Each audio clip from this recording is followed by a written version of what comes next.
샬롬. 2024년 1월 1일 새해 첫날 하나님 나라를 시작하는 말씀 묵상 시간입니다. 새해는 신명기 말씀으로 시작이 됩니다. 오늘은 작년누리 삼순 남재환 집사님께서 신명기 1장 1절에서 18절까지 말씀을 읽어주시겠습니다. 하나님의 말씀을 경청하십시오. 이것은 모세가 요단강 동쪽 광야에서 모든 이스라엘 사람에게 선포한 말씀이다. 그때 그들은 숲 가까이에 있는 요단 계곡에 있었다. 한쪽에는 바람 마을이 있고 다른 한쪽에는 도벨과 라방과 하세롯과 디사합의 여러 마을이 있는데 바로 그 사이에 이스라엘 사람들이 있었다. 호렙에서 세일산을 지나 가데스 바네아까지는 10하루 길이다. 이집트에서 나온 지 40년째가 되는 해에 11째 달 초하루에 모세는 주님께서 이스라엘 자손에게 말하라고 명하신 모든 것을 그들에게 말하였다. 이때는 모세가 헤스본에 사는 아모리 왕 시온을 치고 아스다롯과 에드레이에 사는 바산 왕 옥을 무찌른 다음이었다. 모세는 요단강 동쪽 모압 땅에서 이 율법을 설명하기 시작하였다. 우리가 호렙산에 있을 때 주 우리의 하나님이 우리에게 다음과 같이 말씀하셨습니다. 너희는 이 산에서 오랫동안 머물렀으니 이제 방향을 바꾸어 나아가 아모리 사람의 산지로 가거라. 그 인근 모든 지역 곧 아리바와 산지와 평지와 남부 지역과 해변으로 가거라. 또 가나안 사람의 땅과 레바논과 저 멀리 있는 큰 강 유프라테스 강까지 가거라. 내가 너희의 앞에 보여주는 이 땅은 나 주가 너희에게 주겠다고 너희 조상 아브라함과 이삭과 야곱에게 맹세한 땅이니 너희는 그리로 가서 그 땅을 차지하여라. 그때 내가 당신들에게 말하였습니다. 당신들을 지도할 책임을 나 혼자서 질 수 없습니다. 주 당신들의 하나님이 당신들을 불어나게 하셔서 오늘날 당신들이 하늘의 별처럼 많아졌기 때문입니다. 주 당신들의 조상의 하나님이 당신들을 1000배나 더 많아지게 하시고 약속하신 대로 당신들에게 복을 주실 것입니다. 그러니 나 혼자서 어떻게 당신들의 문제와 당신들의 무거운 짐과 당신들의 시비를 다 감당할 수 있겠습니까? 당신들은 각 지파에서 지혜가 있고 분별력이 있고 경험이 많은 사람들을 뽑으십시오. 그러면 내가 그들을 당신들의 지도자로 세우겠습니다. 그러자 당신들이 나에게 대답하기를 말씀하신 대로 하는 것이 좋겠습니다 하였습니다. 그래서 나는 당신들 가운데서 뽑은 지혜가 있고 경험이 많은 사람을 당신들 각 지파의 대표로 세워서 그들을 각 지파의 1000부장과 100부장과 50부장과 10부장으로 삼았고 각 지파의 지도자로 삼았습니다.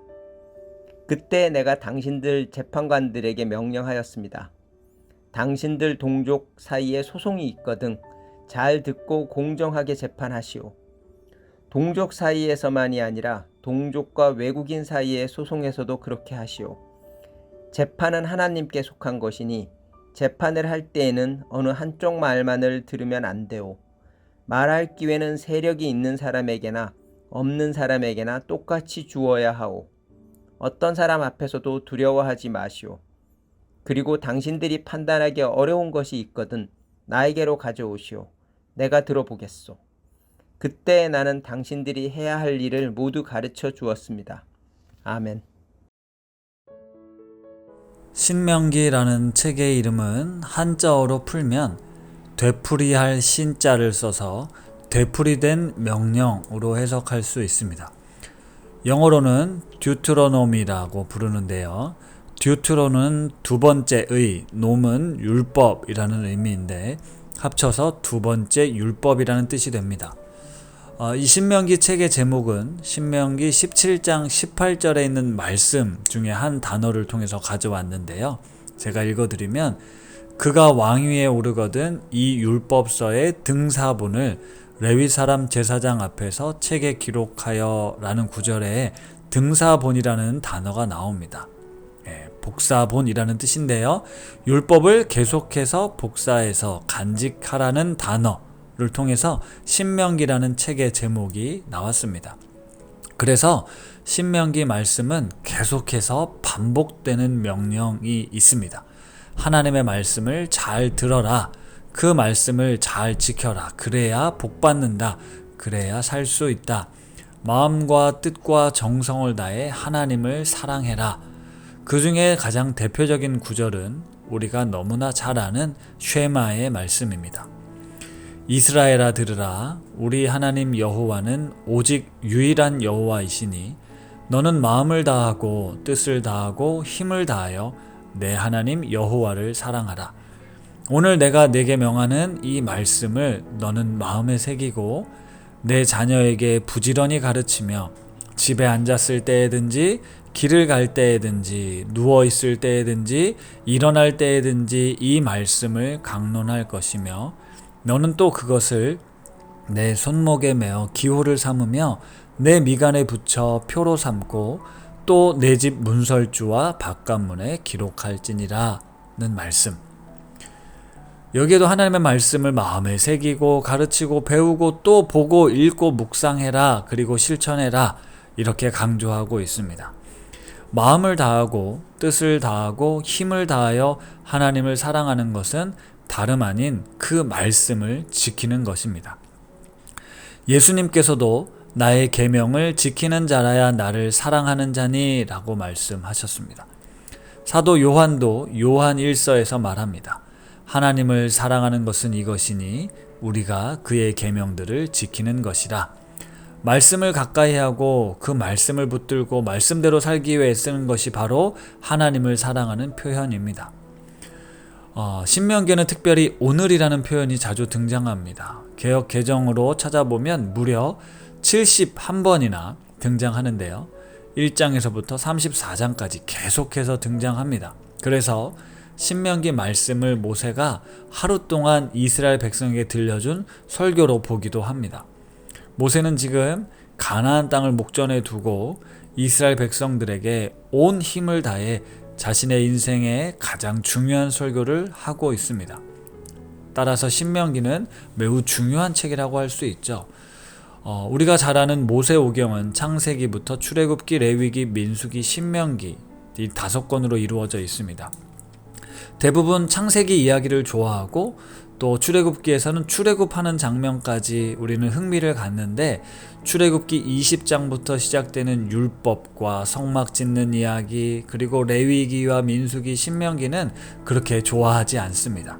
읽기도 어렵고 공부하는 것은 말할 것도 없고 설교 본문으로도 잘 사용되지 않죠. 하지만 각 책들이 이야기하고 있는 시간을 들여다보면 창세기는 어마어마한 역사의 시간들이 압축되어 있고요. 출애굽은 가나안 땅에 들어가기까지 약 40년의 시간, 레위기는 시내산에서 약 한 달간에 걸쳐져 주어진 말씀이고 신명기가 만약 하루 만에 주어진 말씀이라면 중요한 것을 자세하게 강조하는 차원으로 본다면 레위기나 신명기가 모세오경의 핵심이 될 수 있습니다. 그리고 그 내용이 바로 하나님의 백성들이 지켜야 할 율법이라는 것이죠. 우리가 율법에 대해 좀 터부시하는 경향이 있긴 하지만 모세오경에서 가장 강조하는 것은 하나님의 백성들이 지켜야 할 말씀이라는 것입니다. 따라서 이 말씀이 핵심이라면 우리는 이 아침 하나씩 말씀 묵상을 좀 더 집중할 필요가 있습니다. 특별히 오늘이라는 표현을 보면 40년 광야 생활 동안 출애굽 1세대는 이미 다 죽었고 홍해의 기적을 보지 못했던 다음 세대들에게 주시는 말씀이라고 보면 오늘 너에게 이 말씀을 들려준다고 표현하고 있습니다. 다시 말하면 2000년이 지난 오늘을 사는 우리에게도 변함없이 성경은 말하는 것이죠. 오늘 내가 이 말씀에 생명을 걸어야 된다. 붙들어야 된다. 앞으로 매일 아침 하나씩 말씀을 들으며 하나님께서 오늘 나에게 들려주시는 그 말씀에 조금 더 귀를 기울이실 수 있기 바랍니다. 말씀을 생각하며 기도하겠습니다. 하나님 아버지, 2024년 새로운 한 해를 시작합니다. 우리에게 반복해서 들려주시는 신명기 말씀, 이 말씀을 생명의 말씀으로 붙듭니다.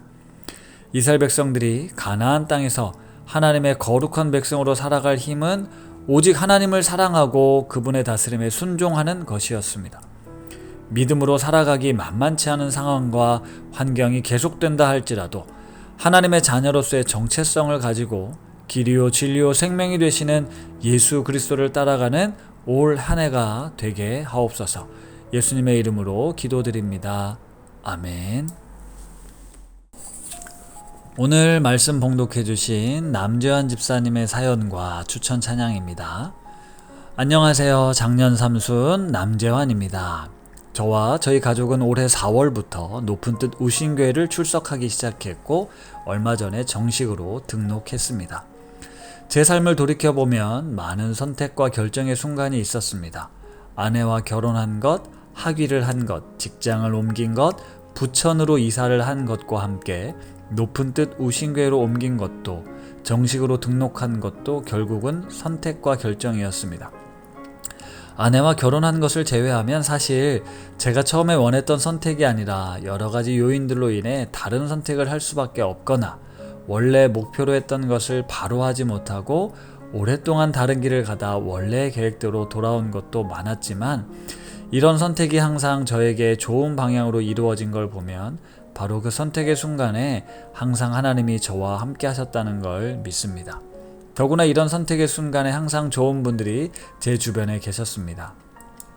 높은 듯 우신교에서 예배를 드리며 정말 오랜만에 교회를 출석하는 즐거움을 준 박상윤 목사님, 박신혜 목사님, 김영화 목사님, 최종훈 목사님, 배종원 목사님께 진심으로 감사드립니다.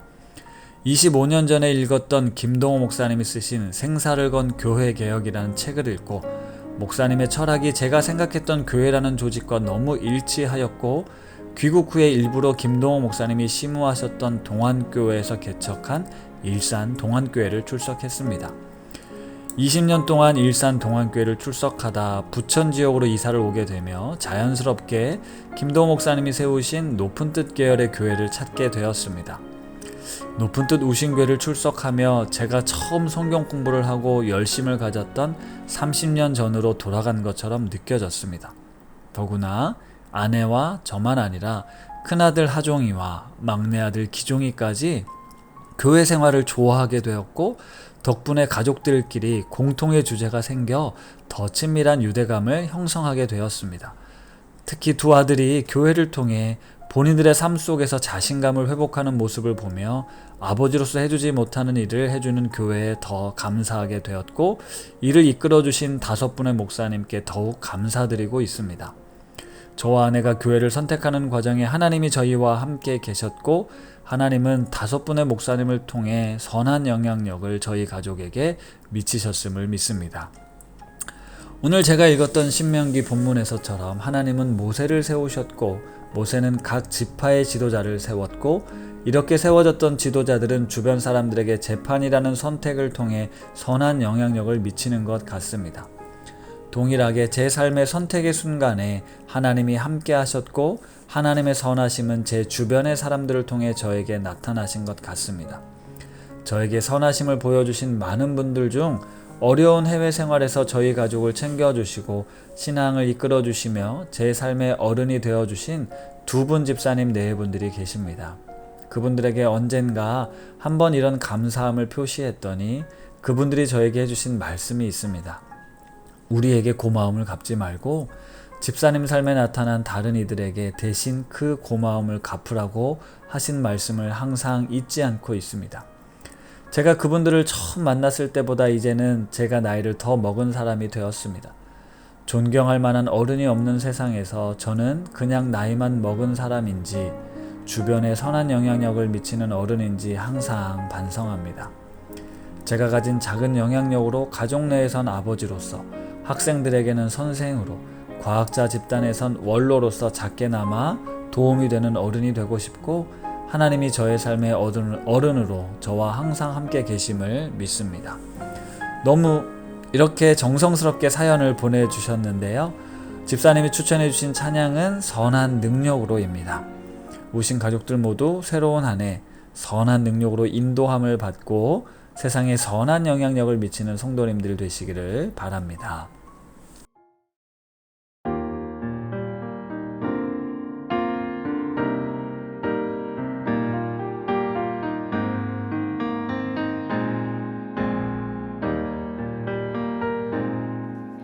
그 선한 힘에 고요히 감싸여 그 놀라운 평화를 누리며 나 그대들과 함께 걸어가네. 나 그대들과 한 해를 여네. 지나가 너물 어둠의 날들이 무겁게 내 영혼 짓눌러도 오 주여 우릴 외면치 마시고 약속의 구원을 이루소서. 그 선한 힘이 우릴 감싸시니 믿음으로 일어나릴 기대하네. 주 언제나 우리와 함께 계셔. 하루 또 하루가 늘 새로워. 주께